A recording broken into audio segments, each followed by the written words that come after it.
ಎಲ್ಲರಿಗೂ ಸ್ವಾಗತ ಸುಸ್ವಾಗತ. ಕಾರ್ಯದರ್ಶಿಯಾದಂತಹ ಗಂಗಾಧರ್ ಅವರು ಸಹ ತುಂಬುವುದರಿಂದ ಸ್ವಾಗತ ಕೊಡ್ತಾ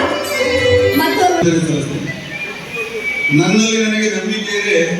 ಮುನ್ನಡೆಸುವುದು ನನ್ನ ಆತ್ಮಾಭಿಮಾನ, ಬಲ ನೀಡುವುದು ನನ್ನೊಳಗಿನ ಆತ್ಮವಿಶ್ವಾಸ, ಗೆಲುವು ನೀಡುವುದು ನಿಮ್ಮೆಲ್ಲರ ಸಹಕಾರ ಅಂತ ಹೇಳ್ತಾ, ಸ್ನೇಹಿತರೆ, ನನ್ನಲ್ಲಿರುವ ನಂಬಿಕೆ, ಆತ್ಮವಿಶ್ವಾಸ, ದೈವ ಬಲ, ತಂದೆ ತಾಯಿ ಗುರು ಹಿರಿಯರ ಆಶೀರ್ವಾದ ಮತ್ತು ನಿಮ್ಮೆಲ್ಲರ ಅನನ್ಯ ಪ್ರೀತಿ ಸ್ನೇಹ ಸಹಕಾರದಿಂದಾಗಿ ಈ ದಿನ ನಾನು ಈ ಸ್ಥಾನದಲ್ಲಿ ನಿಲ್ಲಲಿಕ್ಕೆ ಕಾರಣವಾಗಿದೆ. ಒಳ್ಳೆಯದಕ್ಕಾಗಿ ಒಗ್ಗೂಡಿ ಎಂಬ ಧ್ಯೇಯ ವ್ಯಾಖ್ಯದೊಂದಿಗೆ ತುರುವೇಕೆರೆಯಲ್ಲಿ ರೋಟರಿ ಪ್ರಾರಂಭವಾಗಿ 10 ವರ್ಷಗಳನ್ನು ಪೂರೈಸಿ 11ನೇ ವರ್ಷಕ್ಕೆ ಕಾಲಿಟ್ಟ. ಹಾಗಾಗಿ 11 ಸೇವಾ ಕಾರ್ಯಕ್ರಮಗಳಲ್ಲಿ ಕೂಡ ಆರೋಗ್ಯ ತಪಾಸಣಾ ಶಿಬಿರಗಳಿರ್ತವೆ. ಅದರ ಪ್ರಯೋಜನಗಳನ್ನು ತಾವು ಪಡ್ಕೊಳ್ಬೇಕು ಅಂತ ನಿಮ್ಮಲ್ಲಿ ವಿನಂತಿಸ್ತೇನೆ. ನಾವು ಆರೋಗ್ಯಕರವಾಗಿದ್ದಾಗ ಮಾತ್ರ ಇನ್ನೊಬ್ಬರಿಗೆ ಆರೋಗ್ಯದ ಬಗ್ಗೆ ನಾವು ಹೇಳಲಿಕ್ಕೆ ಸಾಧ್ಯ. ಆದ್ದರಿಂದ ಮೊದಲು ನಮ್ಮ ಆರೋಗ್ಯ ಮತ್ತೆ ಇತರರಿಗೆ ನಾವು ಅದನ್ನು ಉಪದೇಶ ಮಾಡಲಿಕ್ಕೆ ಸಾಧ್ಯ. ಇನ್ನೊಂದು, ಬೆಂಗಳೂರಿನಲ್ಲಿ ಹಾಗೂ ಕರ್ನಾಟಕದಲ್ಲಿ 30-40 ವರ್ಷಗಳಿಂದ ನೆಲೆಸಿರುವ ಜನ ಕೂಡ ಕನ್ನಡ ಮಾತಾಡಲಿಕ್ಕೆ ಅವರು ಹೆಸಿಟೇಟ್ ಮಾಡ್ತಾರೆ, ಕನ್ನಡ ಮಾತನಾಡುವುದಿಲ್ಲ. ಅಂಥವರಿಗೋಸ್ಕರ ಪ್ರತಿಯೊಬ್ಬರು ರೋಟೇರಿಯನ್ನರು ಕನ್ನಡ ಮಾತನಾಡಬೇಕು ಅನ್ನೋ ನಿಟ್ಟಿನಲ್ಲಿ ಆನ್ಲೈನ್ ಕನ್ನಡ ಕ್ಲಾಸ್ಗಳನ್ನು ಬರುವ ತಿಂಗಳಿಂದ ನಾವು ಪ್ರಾರಂಭ ಮಾಡಿದ್ದೇವೆ. ಪ್ರತಿಯೊಬ್ಬರು ಕನ್ನಡವನ್ನು ಕಲಿತು ಕನ್ನಡವನ್ನು ಮಾತನಾಡಬೇಕು ಅನ್ನೋದು ನಮ್ಮ ಒಂದು ಆಸೆ. ಆದ್ದರಿಂದ ನೀವೆಲ್ಲರೂ ಕೂಡ ಕೈ ಜೋಡಿಸಿ ಅಂತಹ ಕಾರ್ಯಕ್ರಮಗಳೇ ನಮ್ಮೊಡನೆ ಇರಬೇಕು. ಜಿಲ್ಲಾ ವತಿಯಿಂದ 26 ನಾವು ಜೂನ್ 26ಕ್ಕೆ ಏನು ನಮ್ಮ ಒಂದು ಸ್ವಾಮಿಗಳ ಪಾದಗಳಲ್ಲಿ ನಮ್ಮ ನುಡಿಗಳನ್ನು ಅರ್ಪಿಸುತ್ತಾ ಅವರ ಆಶೀರ್ವಾದ ಹೀಗೆ ಇದೆ ಅಂತ ಬೇಡಿಕೊಳ್ಳುತ್ತಾ ಅವರಿಗೆ ಧನ್ಯವಾದಗಳನ್ನು ಅರ್ಪಿಸ್ತಾ ಇದ್ದೇವೆ. ಮಾಗಡಿ ಸೆಂಟ್ರಲ್ ರೋಟರಿ ನಾನು ತಿಳಿದಾಗೆ ಸಂಘಟನೆ, ಸೇವೆ ಮತ್ತು ತ್ಯಾಗದ ಸಂಕೇತ ಅಂತ ಭಾವಿಸಿದೆ.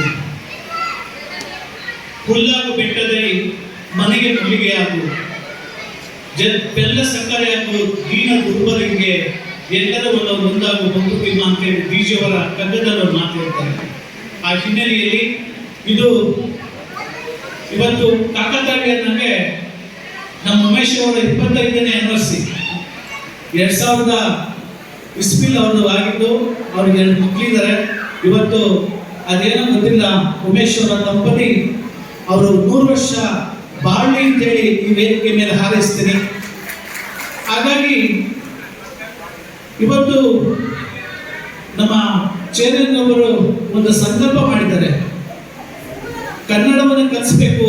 ಅವರು ಮಾತಾಡ್ತಾ ಇರ್ತಿದ್ರು, 40-50 ವರ್ಷವಾಗಿದೆ ಬೆಂಗಳೂರಲ್ಲಿ ನೆಲೆಸಿ, ಇಲ್ಲಿಯ ಗಾಳಿ ಕುಡಿತಾರೆ, ಇಲ್ಲಿ ನೀರು ಕುಡಿತಾರೆ, ಇಲ್ಲಿಯ ಭಾಷೆ ಮಾತಾಡಲ್ಲ ಅಂತೇಳಿ. ಅದಕ್ಕೋಸ್ಕರ ಕನ್ನಡ ಗಡ್ಡೆ ಹಾಕಬೇಕು ಅಂತ ಹೇಳಿ ನಾನಾದರೂ ಹಾರೈಸ್ತೀನಿ. ಇವತ್ತು ಉಮೇಶ್ ಅವರು ಅಧಿಕಾರ ಸ್ವೀಕಾರ ಮಾಡಿದ್ದಾರೆ. ನಾನು ಅಲ್ಲಿ ರೋಡ್ ರೀತಿಯಲ್ಲಿ ಯಾವ ಶಕ್ತಿನಗರ ಅಲ್ಲಿ ಜನರಲ್ಲಿ ಇವತ್ತು ಅಲ್ಲಿ ಆಗ್ತಿದೆ. ಅದು ಉಮೇಶನವರ ಕಾಲದಲ್ಲಿ ಪೂರ್ಣವಧಿಯಲ್ಲಿ ಅದು ಒಂದು ಕಾರ್ಯಕ್ರಮನ ಉದ್ಘಾಟನೆ ಮಾಡೋಕ್ಕೆ ನಾವೆಲ್ಲರೂ ಕೂಡ ಭಾಗವಹಿಸೋಣ ಅಂತಕ್ಕಂಥ ಮಾತನ್ನು ಹೇಳಿ, ಭಾಳ ಹೊತ್ತು 9 ಗಂಟೆ ಆಗಿದೆ. ನಾನು ಇನ್ನೇನೋ ಮಾತಾಡಬೇಕು ಅಂತ ಬಂದಿದೆ, ಮುಂದಿನ ತೀರ್ಮಾನದಲ್ಲಿ ಮಾತಾಡ್ತೀನಿ ಅಂತ ಹೇಳಿ. ಇವತ್ತು ರೋಟರಿ ಇದ್ರೆ ಅದು ಒಂದು ಶಕ್ತಿ. ಅವರು ನಮ್ಮ ಚರಿ ಮೇಡಮ್ ಹೇಳಿದಾಗೆ ಮನಗಳಲ್ಲಿ ಮನಸ್ಸುಗಳಲ್ಲಿ ರೋಟರಿ ಆಗಬೇಕು. ಹಾಗಾದಾಗ ಅನುಷ್ಠಾನ ಸಾಧ್ಯ ಅಂತಕ್ಕಂಥ ಮಾತನ್ನ ಹೇಳ್ತಾ, ನಾನಾದರೂ ಕೂಡ ಈ ಕಾರ್ಯಕ್ರಮ ಭಾಗವಹಿಸ್ತು ವಿಶೇಷವಾಗಿ ಮತ್ತೆ